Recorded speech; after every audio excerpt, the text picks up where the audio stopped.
నమస్తేనండి. ఆ లలితా పరమేశ్వరి అమ్మవారి ఆశీస్సులు మనందరిపైన ఉండాలని సదా కోరుకుంటున్నాను. రేపే కార్తీక అమావాస్య. ఈ అమావాస్య రోజున కొన్ని పరిహారాలను మనం పాటించినట్లయితే మనకు గల సకల దారిద్ర్యాలను, దోషాల నుంచి మనం విముక్తి పొందవచ్చును.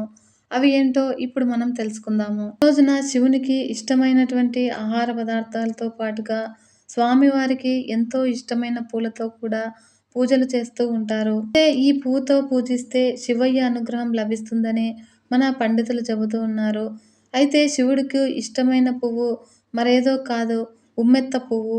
కేరళలోని శివుని ఆలయాల్లో ఈ ఉమ్మెత్త పువ్వులతో అభిషేకం ప్రత్యేకంగా జరుగుతుంది. మాంగళ్య భాగ్యం లభించాలి అంటే శివుడిని ఉమ్మెత్త పూలతో అర్చించాలి అని అక్కడ బాగా నమ్ముతూ ఉంటారు. ఈ ఉమ్మెత్త పువ్వులతో తయారు చేసిన మాలలను శివుడికి అర్పించడం వల్ల మనం కోరుకున్న కోరికలు నెరవేరుతాయి అని అంటారు. ఇక వినాయకుడికి కూడా ఉమ్మెత్త పువ్వులంటే చాలా ఇష్టము. అలాగే దుర్గాదేవికి ఉమ్మెత్త పువ్వులతో పూజిస్తే దారిద్ర్యం తొలగిపోతుంది అట. నవరాత్రి రోజుల్లో కూడా 7వ రోజు సరస్వతీదేవి అలంకారంలో అమ్మవారు దర్శనమిస్తారు.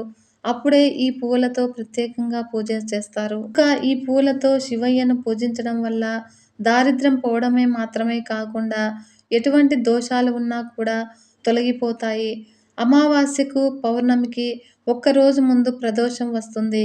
ఈ సమయంలో శివుడిని దేవతలు స్తుతిస్తారని విశ్వాసము. ఆ సమయంలో శివుని దర్శించుకుంటే శివుని అనుగ్రహంతో పాటు సమస్త దేవతల అనుగ్రహం కూడా లభిస్తుంది. అయితే ప్రదోషం రోజున సాయంత్రము 4-6 గంటల సమయంలో నందీశ్వరుడిని పూజించాలి. అప్పుడే దోషాలు తొలగిపోతాయి మరియు సుఖ సంతోషాలు వెల్లివిరుస్తాయి.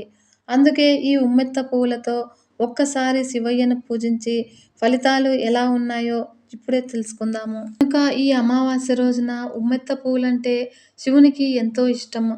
ఒకే ఒక ఉమ్మెత్త పువ్వును శివుని వద్ద ఉంచి వేడుకుంటే భక్తులకు మోక్షం సిద్ధిస్తుంది.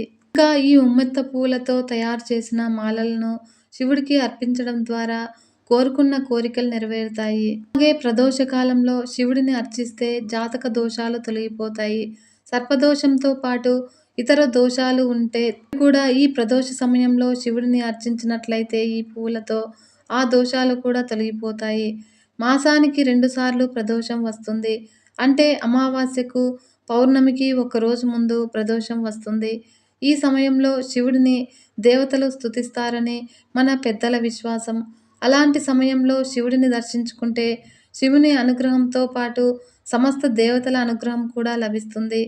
ఈ ప్రదోషం రోజున సాయంత్రము 4-6 గంటల సమయంలో నందీశ్వరుడిని పూజించాలి. ఈ రోజున వ్రతం ఆచరించి సాయంత్రము 6 గంటలకు తర్వాత భోజనం తీసుకునే వారికి ఆధ్యాత్మిక పరంగానే కాకుండా ఆరోగ్యపరంగానూ ఎంతో మేలు చేకూరుతుందని మరియు శివుడు అభిషేక ప్రియుడు. అందుకే ఆ రోజున ఆయనకు పాలాభిషేకం చేయిస్తే మంచి ఫలితం లభిస్తుంది. బిల్వపత్రాలు, కొబ్బరి బోండం నీటితో అభిషేకం చేయిస్తే ఈతి బాధలు తొలగిపోతాయి. ఇదే రోజున ఉమ్మెత్త పువ్వులతో శివునికి అర్చన చేస్తే సమస్త దోషాలు తొలగిపోతాయి మరియు 7 జన్మల పాటు చేసిన పాపాలు కూడా తొలగిపోతాయి. బ్రహ్మహత్య దోషం తొలగిపోతుంది. ఇంకా ఈ అమావాస్య రోజున శివుని స్తుతిస్తే ఈతి బాధలు, అష్ట కష్టాల నుంచి తొలగిపోతాయి. శని దోషాలు కూడా తొలగిపోతాయి. ఇంకా ఈ రోజున శివుడికి మామిడి పండ్ల రసంతో స్వామివారికి అభిషేకం చేయడం వలన ధనధాన్యాలు చేకూరుతాయి. జీవితంలో ధనధాన్యాలకి లోటు ఉండదు. ఆర్థిక ఇబ్బందులు, ఈతి బాధలు తొలగిపోవాలి అంటే మామిడి పండ్ల రసంతో శివుడికి అభిషేకం చేయాలని మన ఆధ్యాత్మిక నిపుణులు సూచిస్తూ ఉన్నారు. ఈరోజు కార్తీక మాసంలో చివరి సోమవారం రోజున సోమవార వ్రత కథను గురించి తెలుసుకుందాము. ఈ సోమవారపు నోము మహిమను తెలిపే కథలోకి వెళితే పూర్వము ఒక ఇల్లాలు సోమవారపు నోమును నోచుకుంటున్న కారణంగా శివుడు ప్రత్యక్షమయ్యాడు. తనకి సంతానాన్ని ఇవ్వమని ఆమె కోరడంతో అది వారి జాతకంలో లేదని చెబుతూనే అల్పాయుష్కుడైన కొడుకును ప్రసాదించాడు. ఆ పిల్లవాడు 16వ ఏట చనిపోతాడని తెలిసి కూడా ఆమె శివుడిపైనే విశ్వాసం ఉంచింది. అలా కొడుక్కి 16వ సంవత్సరం నిండిన రోజునే ఆమె సోమవారపు నోము మహా ఉద్యాపన చేయసాగింది. కొడుకుని భర్తకు అప్పగించి ఆమె శివాలయానికి వెళ్ళింది. అంతటా కొడుకు పరిస్థితి బాగోలేదని కబురు వస్తున్నప్పటికీ ఆమె ఆ ఉద్యాపన కార్యక్రమాన్ని అంకితభావంతో పూర్తి చేసింది. ఫలితంగా శివుడు ప్రత్యక్షమై ఆమెకు కొన్ని అక్షింతలనిచ్చి కొడుకుపై చల్లమని చెప్పి అదృశ్యమయ్యాడు. ఆమె ఇంట్లో అడుగుపెడుతూ ఉండగానే తమ కొడుకు చనిపోయాడంటూ భర్త బావురుమన్నాడు. దాంతో ఆమె తన చేతిలోని అక్షింతలను కొడుకు శవంపై చల్లింది. అప్పుడు వెంటనే అతను సజీవుడై లేచి కూర్చున్నాడు. దాంతో ఆ దంపతుల ఆనందానికి అవధులు లేకుండా పోయాయి. ముగ్గురూ కూడా ఆ శివయ్యకి మనస్ఫూర్తిగా కృతజ్ఞతలు చెప్పుకున్నట్లుగా ఈ నోము కథ మహిమను తెలుపుతోంది. అయితే ఈ కార్తీక అమావాస్య రోజున రావి చెట్టు ఎన్నో విశేషాలతో కూడుకొని ఉంటుంది. శాపాలు, దోషాలు, పూర్వజన్మ కర్మలను ఈ రావి చెట్టు తొలగించగలదు. అందుకు చేయవలసిన పని ఏమిటంటే దాన్ని పూజించడమే. అంతేకాకుండా ఇంట్లో రావి చెట్టు ఆకులను దేవుని మందిరంలో పెట్టి దానిపై దీపాన్ని వెలిగిస్తూ ఉంటే శాప, దోష, కర్మ ఫలితాలు పోతాయి. ఈ రావి చెట్టు ఆకులను తీసుకుని వచ్చి దానిపై ప్రమిదలను ఉంచి నువ్వులతో, నూనెతో దీపం వెలిగించే వారికి అనుకున్న పనులన్నీ దిగ్విజయంగా పూర్తవుతాయి. శనిగ్రహ దోషాలు, సర్పదోషాలు, రాహుకేతు దోషాలు, నవగ్రహ దోషాలు వంటివి తొలగిపోతాయి. అయితే ఈ అమావాస్య రోజున ఏ రోజు పుట్టినవారు ఎన్ని దీపాలను వెలిగించాలో తెలుసుకుందాము. సోమవారం రోజు జన్మించిన వారైతే రావి ఆకులను మూడింటిపై నువ్వుల నూనెతో ప్రమిదలు దీపాన్ని వెలిగించాలి.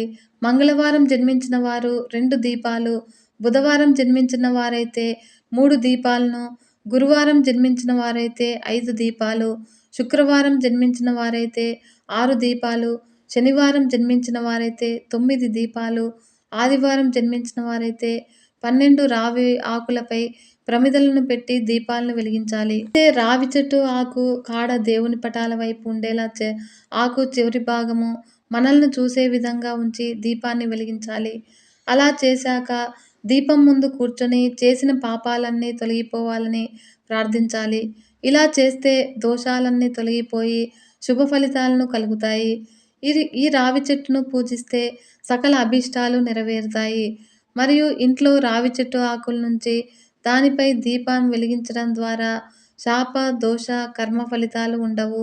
ఈ రావి చెట్టు ఆకులను తీసుకుని వచ్చి దానిపై ప్రమిదలను ఉంచి నువ్వుల నూనెతో దీపం వెలిగించే వారికి అనుకున్న కార్యాలన్నీ దిగ్విజయంగా పూర్తి అవుతాయి. ఎందుకంటే రావి చెట్టులో శ్రీ మహావిష్ణువు కొలువై ఉంటారు మరియు సకల దేవతలు చెట్టులో కొలువై ఉంటారు కాబట్టి ఆ రావి చెట్టుకు చాలా పవిత్రత ఉంది.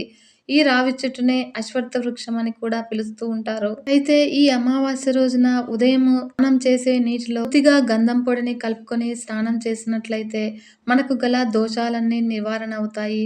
మరియు గంధ పరిమళం గల ఈ గంధపు నీటితో స్నానం చేసినందువల్ల పై ఉన్న దుష్టగ్రహ దోషాలు కూడా నివారణ అవుతాయి. అంతేకాకుండా ఈ అమావాస్య రోజున కొన్ని చిన్న పరిహారాలను చేయటం వల్ల మనకు గల డబ్బు సమస్య మరియు ఆర్థిక సమస్యల నుంచి మనము తొలగించుకోవచ్చును. అవి ఏంటంటే ఇప్పుడు తెలుసుకుందాము.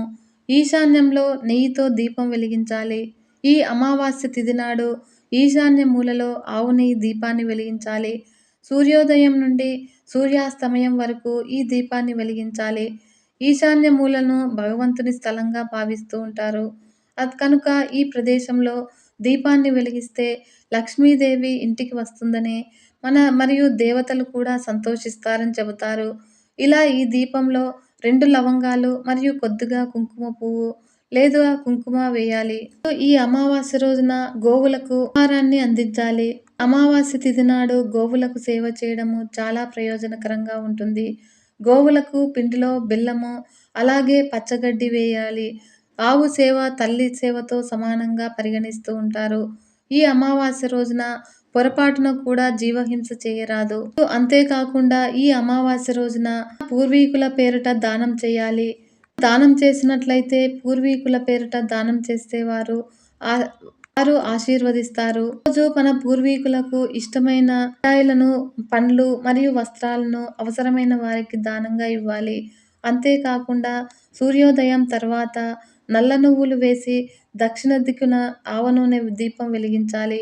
ఇది పూర్వీకుల మార్గాన్ని ప్రకాశవంతం చేస్తుంది. మరియు ఈ అమావాస్య రోజు సాయంత్రం పూట అశ్వత్థ వృక్ష పరిహారం చేయాలి.